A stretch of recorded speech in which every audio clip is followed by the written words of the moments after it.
Crise politique et législative anticipée pour la Grèce.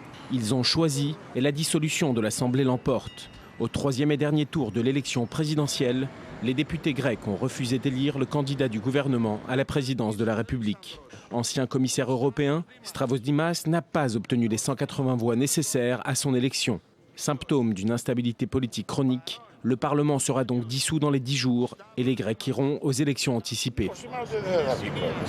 Je ne crois pas qu'on aura un président aujourd'hui. Mais en démocratie, il n'y a pas d'impasse.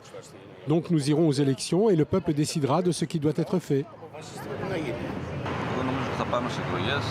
Je crois que nous nous dirigeons vers des élections, même si je n'en souhaite pas. Ce n'est pas le bon moment, l'économie est encore trop fragile. Ce vote est moins une opposition à M. Dima que le refus de la poursuite d'une politique d'austérité qui pèse sur les Grecs depuis 4 ans. Une rigueur imposée sous l'égide d'un gouvernement de coalition entre la droite et les socialistes conservateurs. Et la coalition de la gauche radicale nommée Syriza exige de renégocier les conditions de l'aide financière.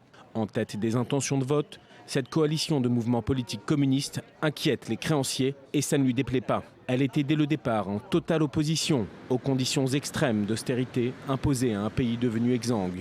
FMI, BCE et Bruxelles, les sauveteurs de la Grèce lui ont prêté 271 milliards d'euros au prix de régressions sociales extrêmes. Retraites coupées, services publics à l'agonie, médecine en décomposition. Fer de lance du prêt démesuré, l'Allemagne a prévenu que de nouvelles élections ne changeraient rien à la dette. La Grèce devra rembourser. Une intransigeance lexicale qui, moins que des mots, traduit une vision de l'Europe.